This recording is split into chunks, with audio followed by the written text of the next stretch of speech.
Hello guys and welcome back to my channel once again. Ngasi se akhoi je home alone oire aiga akhoi nangpi ga akhoi ni khata ngai ba yum je le hori je aduduna akhoi nangpi na KFC cha je ye ana KFC hana leiba chatlani aduduga akhoi hujik atai kai tauge do ye ngasi ma ngai ri yam kan kokola kokola sida ngai ra ga leire kola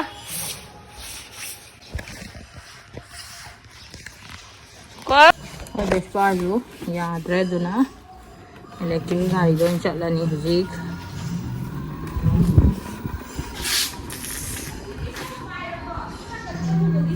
karamba pai di asigi chodi ada le hodai ne manung le howan ai lakke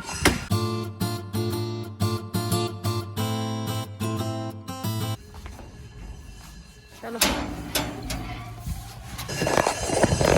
Let's go.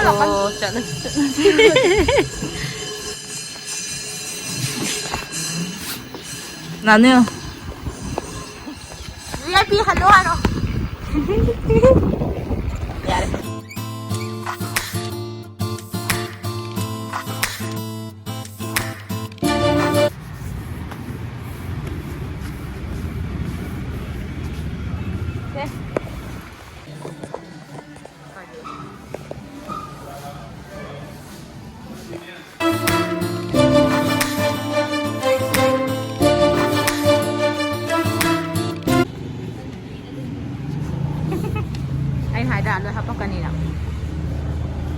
I love KFC kumjanwer. Yes, narita sangre ma sticky notepad layuge.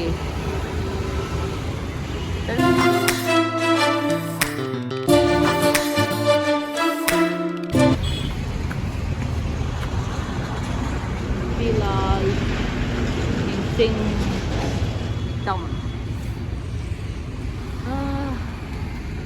Di mahalap ba malay naman lakchar mahampi na nang thaktura amana kono dra amana yani yena tha ase yes lauro de mer dam adum lauro yare kono ni 120 ne kamada pulap ta yani gano chalo na noodles, spicy noodles, yung dali haure, doon na sige, Korean noodles sila na. Weather is yung mamsal ito. Very weather mamsal pa. Terang nga si Kandi.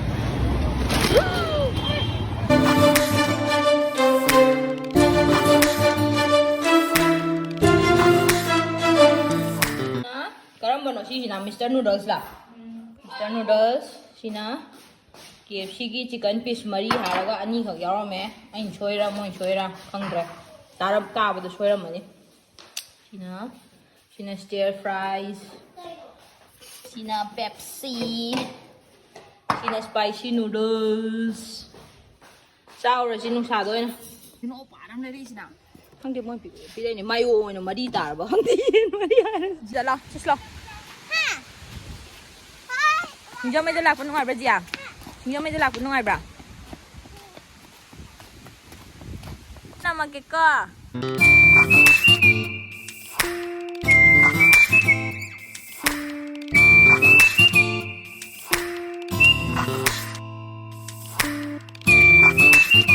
Victoria. Nathan na sana lai ra pa lai bra ba. Oh, dadaw ko lak pa. Nato ka hari no. Nato ka hari no. Hai no doctor na alu saw na hari ba karam ba doctor no alu saw hari du ba kai haga jaw phai alu jar ga yes mami chen ba ni kana doctor ro kai min kau ge doctor kai min kau ge ngawe ko ngawe chi kum thara ge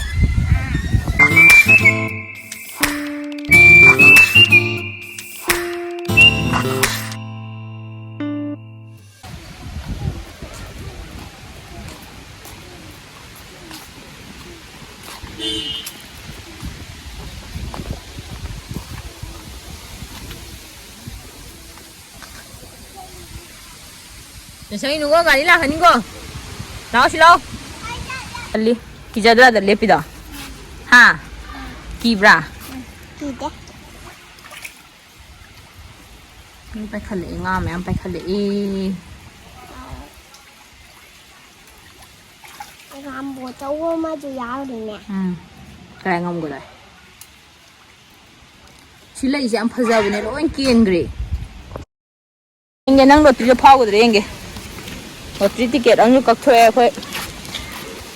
Chạy bị sinh ông thì phá cái bạn đi này nguồn được phá nó nào cái bạn đi đi học sai rồi đấy La just lo. Trekking ne trekking. Ma kai den sa pudu ba. Home doro.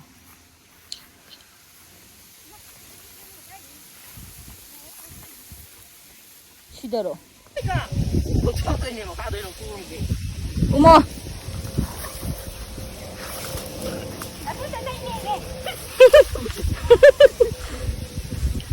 Kumo. Trekking lại này.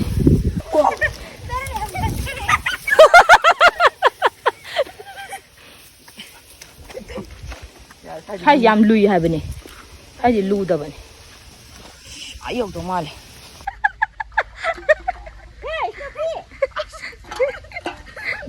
nó gọi cho nó trông nó siêu gì vậy Mai là lấy ra đi đâu. Ngarang tu dung kum bene ma. Kumu. Ku tu ngarang da jam chelam bene ha.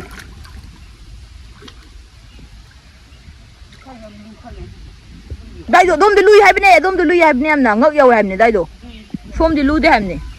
Som de lo. apa sih jam lu tri je sai le re asi kumu je sai nung lak le je Kai lai ba. Đây giờ cầm anh sẽ tùy bảo khỏe. chắc tùy những con đi đó Trời ơi, nhà rồi. sao không đơn Ai đi hôm đây kia. Cả khăn lẽ môi hay rồi bà chị. Cả trên đây cả khăn là cô đâu. Đây môi đây cả khăn là bằng ngày đi. Là bơ.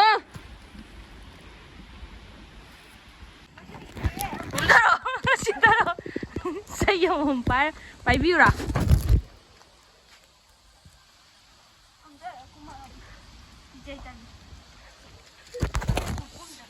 Nào sẽ lo. Dùng rồi sao? Quỷ là quỷ thi là mà tung cái lão sẽ giật cả khalo. Thì đấy tao nó sạch là nhiều hơn gì. Gufia này. Tung cái tao vào thì gì? Thì thao tao vào. thì ta là đi cái đâu Cũng thế à nhỉ? Cũng thôi. Nè, Nó hả? Khu ấy. xin nó phải mà không có một tờ số Ra đây. Cũng thế rồi. À tôi đã phai ổ cân à? phải một phải bao nhiêu cái gì cái này còn ai cũng thấy cái thằng đó chỉ là một lông ngùng này Lại phồng cái những ơi đông mũi quá. đi dài đi Finally, dâu đi. Lọ.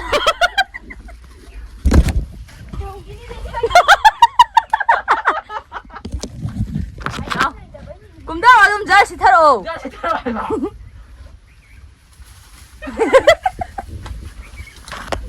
Xây cho bổ, xây cho baro. đây cho phải đâu Chalo xây cho hàng thịt cái nó lấy biểu.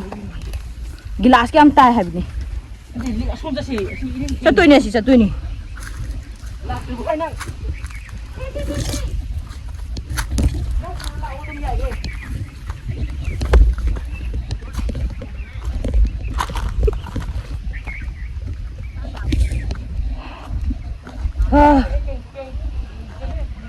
Hả?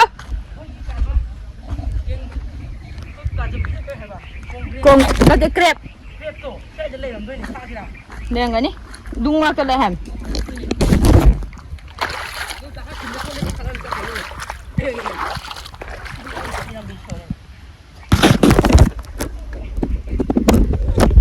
Inge intrik inge.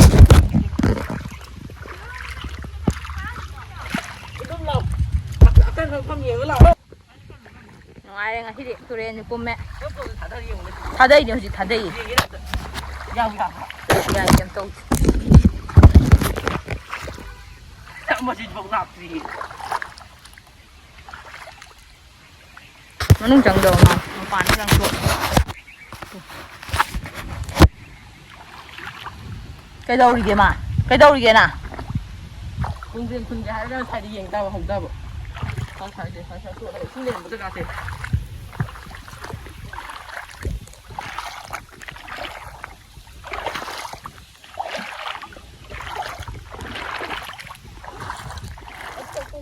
Yam mole. Khao này. Nga đi mua đi. Ish. Anh có thể cái chúng ta phía này không có tốt đi. Anh game phá cái nó phải không được phá tao. Hay là mở con gì. Hay gì. Hay cái này mình ngâm lên mà đâu. Chỉ biết là nó quá xin nó bổ cái đây này kìa, cái cặp đôi anh cái gì. Lấy bra. Yên kìa. Ayo.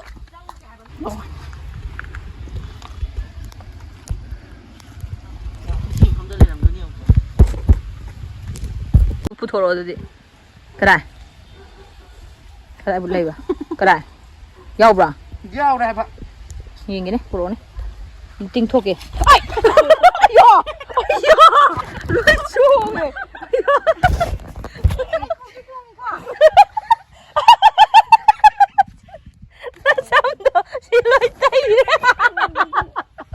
Tay bra, ai put tay tay. Ai tiếng cổ nó mà đi hình nhỉ, chạm thốt lo. Rồi hai bên hai. Rai kharo kada. Kulo. Ha. Tharoi phare. Ma adu nate. Tharoi amaga. Krep ang lo phare. Ma tharoi am tai. Tharoi ani sure. Ke som dai le. Ko masih bari lagi di. Tu.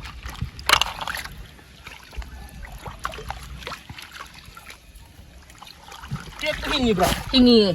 Gì này? Hingi chap lingi. Gì? Hingi. Hing mana? Dia yang tak. Cái tôi sẽ biết năm rồi. Sẽ không bay được. Mà chúng dân được khăng người. Sai ta làm như sai ta rồi. Ani kau tu lah jauh. Mari. Biro. Cô đáp sao đâu? Ada anak noi sing hab jali je tengok cida. Terus ting dah ni awak sini. Siro. Ai di de gai no di. Mi chok ko lang. À, cô là ra. Kana lak tu di. Anh mong thi đi nhỉ vậy. Kau di ba? Si tengok sini main pulur ke no. Nanti ya. Tharoi gì? Tu nai di main pulur ke. Yau le. Yau tu sudah. Nung lah.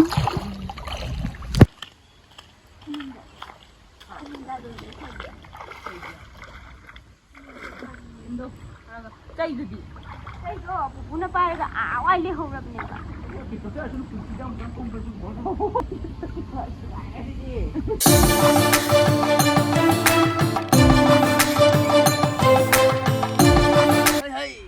Chết là khăn hai cái này. Ai di kesung kai di cok.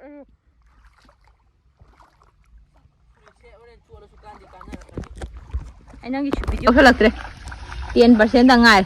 Chalo na asom chalo. Nang yang ai kita tu betul pulak tu tu yang udah nanti lah kan. Nang phone tu mah tang siang habis dah tang na phone cemam dah pudo iba. Waterfall deh sing tak ada ruri mana. Wah ya, tu di cak sih. Cak silang kandi. Cak cak ni saya dah. Ya ni buka. Tharoi ju khá pha đây à, cak silang. Si ke ba labuk ke ba kai no. Lai tharoi ama ne. Grab am ne pha đây, hello lo. Lốp nỉ gì. Ôi rồi các con ơi.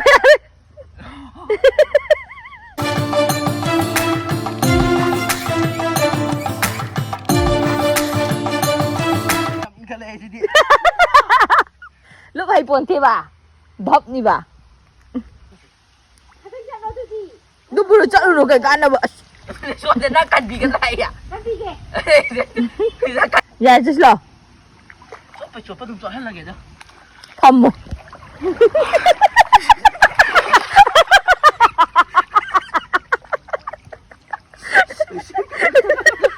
Nang pagkala tra na dyan. Pagka kayo dulu. Pagka wali eh. Lupa ko kan iyo ni. ꯍꯧꯖꯤꯛꯀꯤꯗ ꯑꯗꯨꯝ ꯂꯨꯞꯊꯧꯑꯣ ꯌꯥꯝ ꯂꯥꯞꯄꯗ ꯂꯨꯞꯈꯤꯅꯣ ꯍꯥꯏꯕ ꯉꯝꯕ ꯃꯐꯝꯗ ꯆꯨꯞ ꯂꯥꯎ ꯂꯨꯞꯁꯜꯂꯣ ꯍꯥꯏꯕ ꯀꯣꯛꯇꯣ ꯌꯥꯝ ꯂꯥꯞ ꯆꯠꯈꯤꯅꯣ ꯍꯥꯏꯕ ꯃꯅꯨꯡ ꯊꯨꯡꯖꯜꯂꯨ ꯀꯩꯗꯧꯒꯦꯗ ꯐꯝꯃꯒ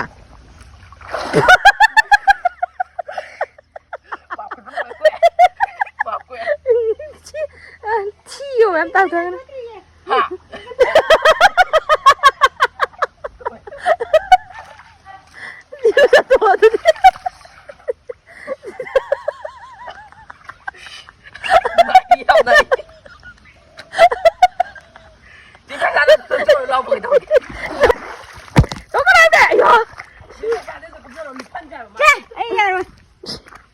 하이로이신 가클로 내 홍통기 내고 니들이 오래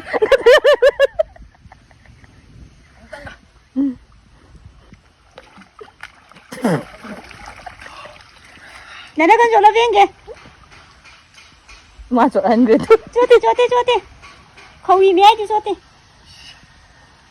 야래 lâu 미리 망아 수레 낭 딜레리도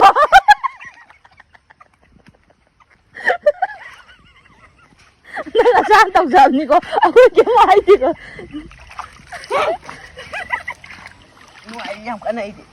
아이고 꽁조 쫄리